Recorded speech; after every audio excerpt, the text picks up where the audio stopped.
Bapak tunjukkan ke gunung-gunungan kalian sendiri. Kalau sudah nggak tinggi melebar semua. Ayo maju, yang berkawasan putih maju. Rumpul. Ini sudah agak narsisnya agak susah. Biarkan mereka pelan-pelan tutup, sebentar lagi difoto biar jelek ya.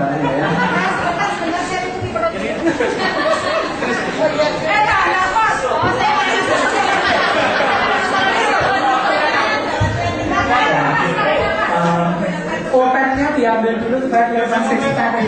Siapa yang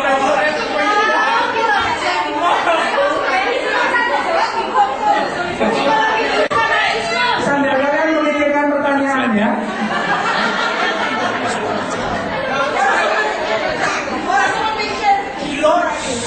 Satu, dua,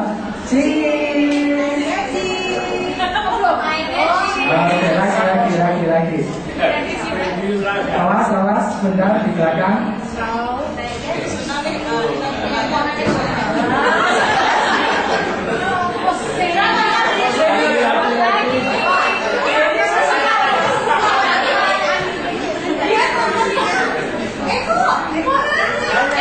Ya, yang mau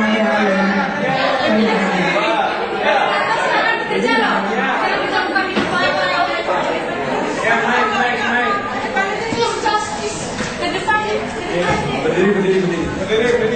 Nanti dapat gratis foto sama kami. Ayo Mbak, silakan. Nama nomor HP.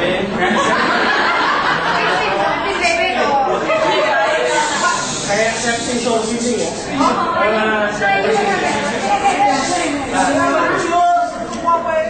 Perkenalkan, nama saya Feni. S1 saya angkatan 2007. Sekarang sedang melanjutkan studi di Magister Profesi Industri Organisasi angkatan 2011.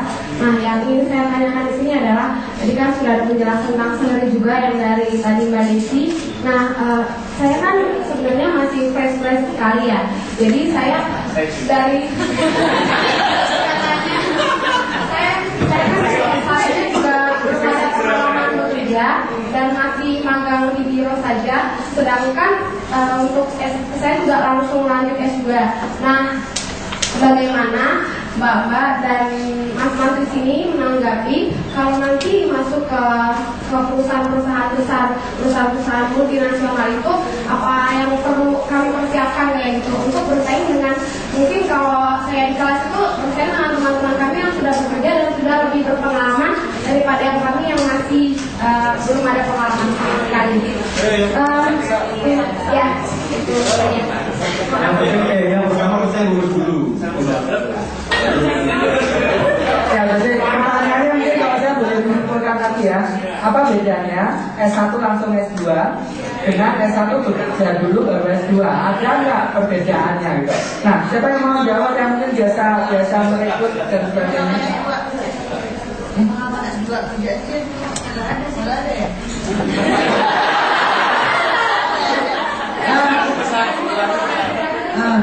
Kalau gue bisa sebenarnya jawabnya gitu ya. Berdasarkan pengalaman dan pengamatan, karena kita juga meng-hire beberapa fresh graduate baik yang S1 maupun S2.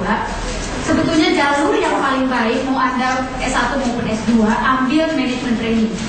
Jadi Anda jangan merasa bahwa nanti Anda bersaing dengan teman-teman yang lain yang sudah berpengalaman, yang sudah duluan masuk. Masuklah melalui jalur manajemen training. As much as possible dari posisi manajemen training. Tetapi betul, tidak semua industri memberikan jalur manajemen training. Kalau tidak memberikan jalur manajemen training, Anda harus menempatkan posisi Anda seterbuka mungkin. Dan be open, maksudnya buka gelasnya sekosong mungkin sehingga Anda bisa menyerap apapun yang responsible. Ya, walaupun mungkin memang ada S2 secara pendidikan dari fakultas, tetapi biar bagaimanapun juga ketika when it comes to organisasi, aplikasi, orang tetap akan melihat what can we do now, gitu kan. Jadi it's okay, tidak ada salahnya sama sekali. Silakan aja Anda S1 kemudian lanjut ke S2 baru bekerja. Tetapi kalaupun demikian dan masuk ke industri nantinya, Anda harus mulai betul-betul dengan wide open mind untuk memulai sesuatu secara general. Karena whatever beautiful yang kita diskusikan di Fakultas Psikologi, misalnya terutama yang jurusan industri, wah organizational behavior, change management value, begitu kita masuk, oh my god, gitu kan? Ternyata beda banget. Karena yang dibicarakan itu mungkin yang membicarakan soal itu di level board of director, seperti saya saat ini ada di board of director, baru berbicara soal itu. Waktu saya kinis-kinis masuk, bicara soal organizational behavior, nggak ada. Kita belajar semuanya, gitu kan? Jadi itu juga yang harus kita bridging. Saya tambahkan itu, sebetulnya teman-teman mau masuk dari S1 maupun S2 sama saja. S2 itu memberikan kerangka berpikir, template kerangka berpikir. Sementara kalau S1 kan membekali Anda dengan semua ilmu dasar bagaimana untuk bisa mengerjakan sesuatu. Nah, yang penting adalah menurut saya selain dari tambahan dari Bu Herni adalah Anda mempunyai keunikan yang harus Anda jual gitu. Nah, itu juga pasti akan perlu. Nanti seperti Mbak Herni tadi sampaikan adalah memberikan kerangka berpikir juga. Karena akan nyoba kemana-mana. Iya, kerangka berpikir sehingga Anda tahu bagaimana mengapproach semua pekerjaan. Yang penting tadi open dan Anda mau passion, mempunyai passion untuk maju. Ya. Pakai mic ya. Desi itu tadi Mbak Desi sudah sempat tanyanya beda memangnya kalau kita bicara teori antara yang S1 dan S2. Tapi nggak semua company membedakan seperti itu. Ada beberapa company yang memang mereka bicara kalau untuk yang first line itu mereka tidak melihat dari S1 dan S2. Jadi nggak usah worry seperti itu. Karena company umumnya lebih melihat sebetulnya kalian punya kompetensi apa sih. Di sini kita mau karakter kan, itu what are competencies. Kalian yang berbuat adalah itu yang terlepas dari S2 itu pasti ada additional tertentu buat diri kalian.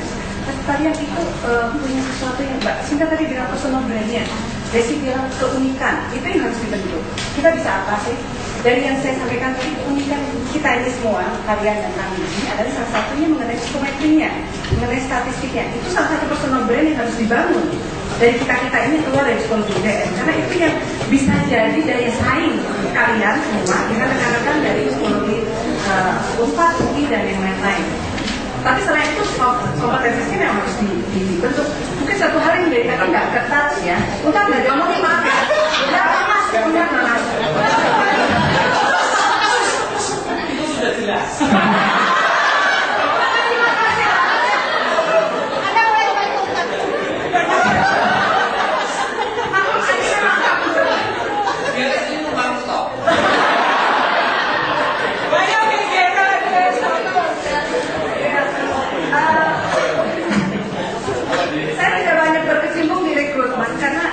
Lebih banyak bergerak di yang memang sudah major secara position gitu. Tapi ada beberapa kami coba bantu recruitment. Salah satu yang kami lihat yang saya agak worry hal negatifnya, hal positifnya adalah kalian cepat belajar. Salah satu hal negatifnya adalah dari masa kuliah yang pendek. Karena SKS kan beda, maaf kami kelas 160, kalian kelas 140.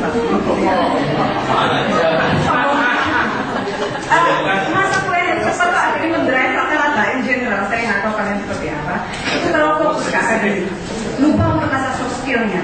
Karena memang selain itu biayanya mahal ya. Nggak enak ya, saya 60.000 saya ya. Oh gitu ya. Jadi rata-rata generasi kalian itu lupa untuk ngasain di luar akademik. Jadi begitu masuk IP bagus, karena mungkin bagus-bagus tuh.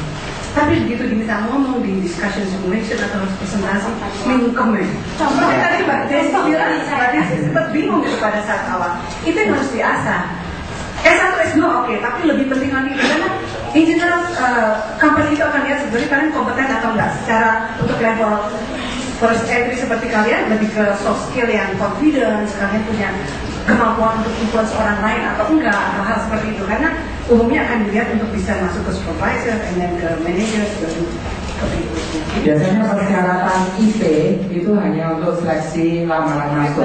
Jadi dikatakan minimal IP-mu harus 2,9 atau mungkin 3,0 untuk jurusan studi ilmu sosial ya misalnya. Itu hanya membuat kamu masuk, IP-mu di atas 3,0.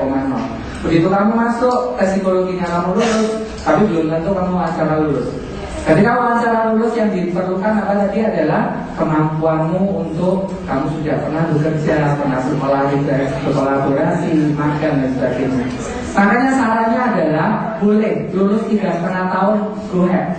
Tapi selama 3,5 tahun kamu jangan cuma hanya belajar aja. magang lah juga. Belajar bukan belajar IP, Pak IP-nya nggak terlalu besar. Dan dia PMDK, satu mahasiswa 2 koma. Nggak pernah belajar mata kuliah, maksudnya kan belajar soft skill, ya. Nggak ada yang IP rotring 0,0 nggak ada. Oke, good. Ya, pertanyaan